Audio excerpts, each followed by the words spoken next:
আপনি জীবিত মুক্ত হলেন কিভাবে? আমরা দুঃখিত আপনাকে এভাবে আমাদের সরি, প্রশ্ন রাইট, করতে হচ্ছে। রাইট। কিন্তু আপনি আপনি আমাকে কেন, আমি মানুষের মনের প্রশ্নটাই করার চেষ্টা করছি। আমাকে মানে মাফ কেন করবেন। কেন আপনি আমাকে জীবিত মেরে আছেন ফেললো না? কিভাবে? আপনাকে তারা মেরে মেরে ফেললো ফেলল না না কেন? কেন?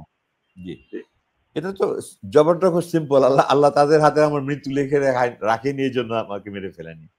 তো তারপরেও একটা কথা থাকে যে দুনিয়ার তো একটা ক্যালকুলেশন হয় একটা মানুষের।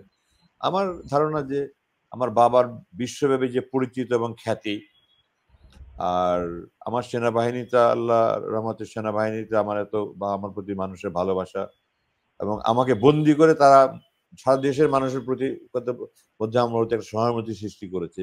এই সবকিছু মিলে আমাকে তারা মেরে ফেলে হজম করতে পারবে না পরিস্থিতিটা। তাদের হয়তো এই আশঙ্কা যে পরিস্থিতি খুব ভয়াবহ হয়ে যেতে পারে, আমাকে মেরে ফেলে এর প্রতিক্রিয়া সারা বিশ্বব্যাপী হবে। কারণ আমি কিন্তু এখন আপনাকে দেখছি আপনাকে যে মেরে মেরে যদি আপনার লাশ গুম করে দেয়, মানুষ জানবে কিভাবে? প্রতিক্রিয়া দেখাবে কিভাবে? না, আপনার কোনো না কোনো দিন তো এটাকে বের হতোই। বের হাসিনুর রহমান ৫ বছর পরে বের হয়ে বলেছে না যে আমার আমার বন্দির ৫ বছর পরে আমি আজমি স্যারকে দেখে এসেছি। এটা কোনো না কোনো ভাবে জেনে উনি যেত উনি কি মানুষ। উনি কি আসলে আপনাকে দেখেছে না আপনার মতো কাউকে দেখেছে? না, আমার সাথে তার সরাসরি কথা হয়েছে। সে আমাকে দেখেছে। আমি তাকে দেখিনি। বা সে বলেছে আমাকে দেখেছে।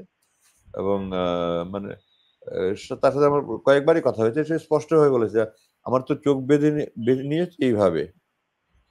তো এতটুকু নিচুটুকু দেখে সে আমাকে চিনে ফেলেছে। জি।